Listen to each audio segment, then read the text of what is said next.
All right, we've just begun here. Hopefully my audio is working okay. That seems to be the number one issue. So if the audio is not working, somebody let me know. But hopefully we're good. I'm going to start here in just a few minutes. I'll let some of you catch up here, and hopefully this should be able to, for the people joining us later on, hopefully you'll be able to go back and stream this. So hopefully if you're watching this now and you joined later, that it's working okay. But yeah, we'll just wait here a second. But sounds good. Great. Okay. Yeah, that usually is one of our biggest issues. And if the audio wasn't working, I don't know if I would know how to correct it at the moment, since I am not a technician, unfortunately. But I can tell you about the weather here, and I can tell you that we have a severe thunderstorm watch that has been issued across southeastern Montana. So here's the situation we're looking at. Here's the current radar with the cloud cover. Let's go ahead and take off the watch there. Okay, so actually let's go to visible. All right, here's visible satellite imagery with the current radar. So there's actually quite a lot going on right now. We have an area of low pressure lifting off towards the north. In response, we have really warm, muggy air coming in from the southeast in response to that area of low pressure. In fact, if we go ahead and take a look at the winds right now, you'll see our winds across our eastern counties. They're pretty strong there out of the south, where winds out of the west are winds in our western counties are out of the west and out of the northwest. So you can see kind of an area of low pressure there as the winds pinwheel around that low. Basically, bottom line here is very hot and humid conditions across our east. Temperatures here in the 90s. Cooler air coming back in from the northwest.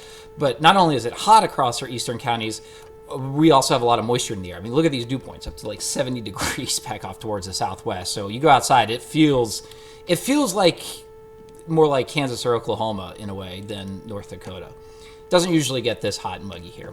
And there's your feels like temperatures right now. So a number of spots feeling like 100 degrees. So basically, air's juicy, a lot of instability out there. So let's go ahead now and look back at the current radar. I'll tell you that right now we have that area of low pressure. There's a few areas that we're looking for thunderstorm development that could occur. One will be up towards right along the Canadian border. It looks like thunderstorms, and in fact, it looks like they're happening right now.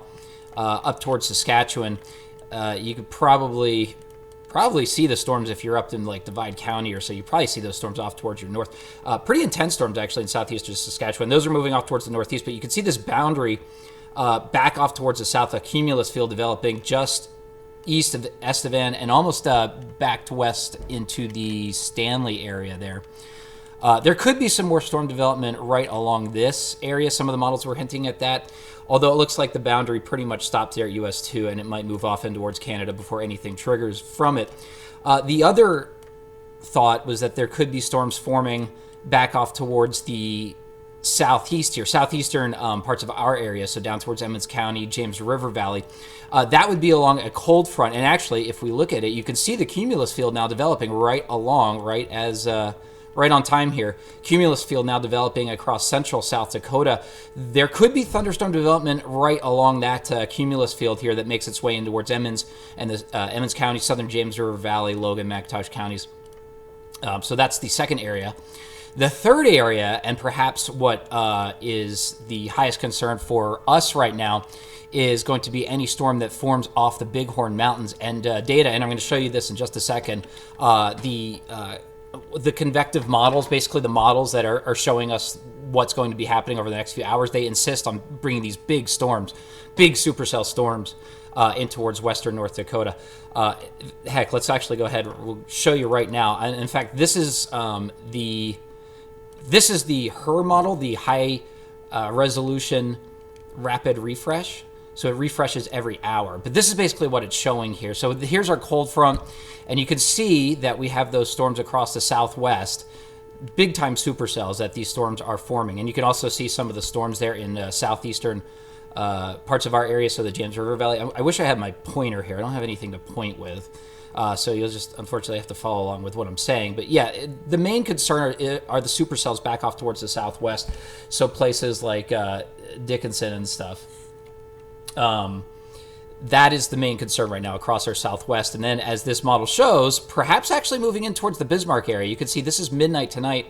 You can see some very strong storms that this model is showing moving in towards the Bismarck area, and then possibly further up towards Minot by later in tonight. But again, the main concern with these supercells is these storms are going to have the potential for really, really big hail. I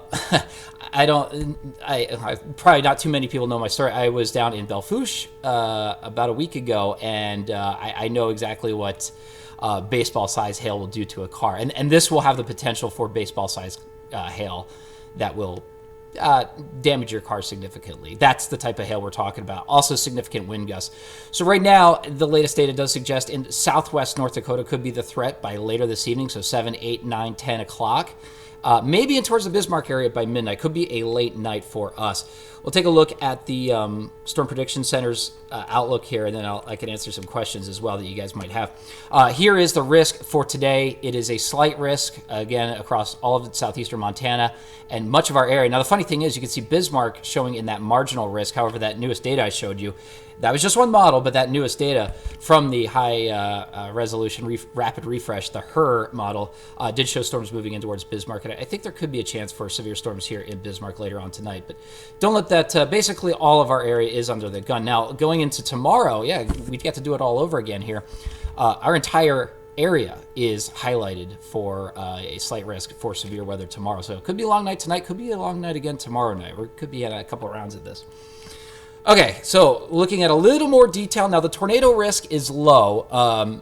The reason for that is they will be supercells, and so we can't discount the tornado risk completely. But at the lower levels, you're not getting a lot of turning. So when you have a tornado risk, what you'll usually find is the air turning as you go up in the atmosphere. Well, at the lower levels, we don't really see that.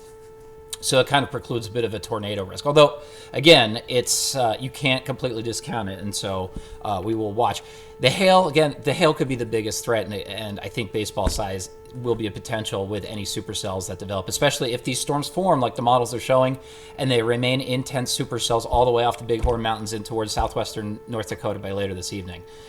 And then, of course, the winds, any storm will have the capability for 75-mile-per-hour winds, especially just with the amount of instability and the amount of energy that these storms have to work with. So, okay, that's basically what's going on. If you're joining us late, hopefully you'll have the chance to rewind and watch back. I'll also try and post this on our KX Storm Team app.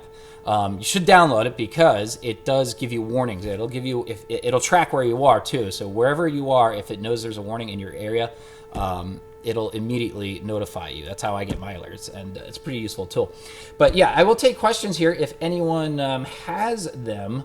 I see just a few comments out there. Hopefully this is enlightening to everybody. Let me go ahead. Actually, I'm gonna try and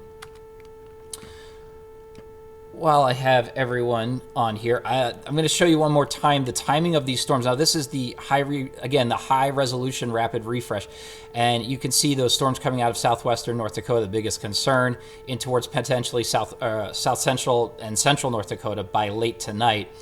That is what one model is showing right now, and then we can show you the other model here. Let's see if I could do this. Another model that we use, kind of showing the same thing here, showing storms, pretty intense storms moving in towards southwestern North Dakota by later tonight. Although you could see it kind of congeals the storms into more of a cluster, so that would keep the hail threat a little lower, but also keep the wind threat in place. And this model takes it in towards the Minot area with possibly some storms around Bismarck. So that's what usually it's going to be really hard to discern exactly where these storms are going to line up later on tonight. But the big takeaway is there will be a threat for severe weather across pretty much our entire area, especially across southwest North Dakota by later this evening into tonight. Yeah, Dickinson, you will be under the threat for baseball size hail. I mean, if you were to ask me, will there be baseball size hail in Dickinson tonight? I would say probably not, but there will be the chance for it. So heads up, keep an eye on the weather. Kenmare, that area across the northwest, there's a chance that you could see some storms. Yeah, there's a chance. It's not quite as high of a threat as places further to your south, but it's not completely out of the question that some of the storms could make it up towards your area. And that would be later this evening. Pick model number 1, yeah. And that's the thing. Sometimes you got to figure out what model you think looks best.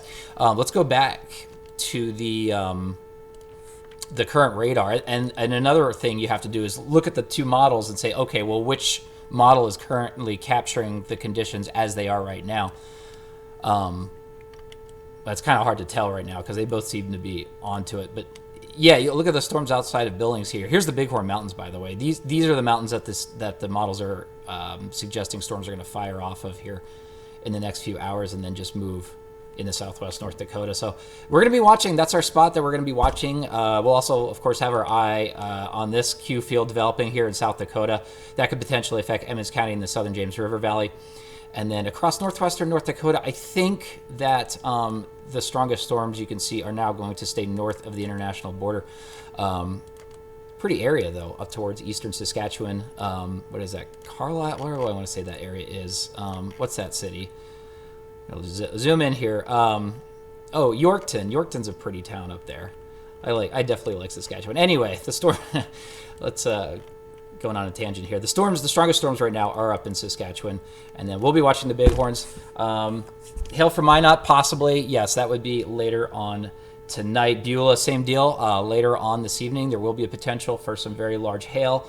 And again, it's really hard to say exactly where the hail might set up. Basically, everyone has a chance at hail. The best chance is the further southwest you are. But that being said, everyone does have a chance. And so that will be from about a 6, 7 o'clock time frame all the way into midnight and 1 in the morning, possibly into the early morning hours. But I will be here. I'm getting caffeinated, and we'll be doing the show at 10 o'clock. So, of course, we'll have an update then. I'll be posting warnings and updates as well through social media. And we'll keep you guys ahead of the storm, as we say here. So thank you, everyone, for joining us. Bismarck, later on tonight would be threat for hail, 10, 11 o'clock tonight, I would say, right now. And Robert, yes, I think there's a really good chance that we'll see a severe thunderstorm watch across portions of western North Dakota, especially later on over the next few hours as these storms evolve off the mountains there in Wyoming and Montana. Hopefully that answers a lot of questions, and we'll see you guys later on. Thanks for staying with us.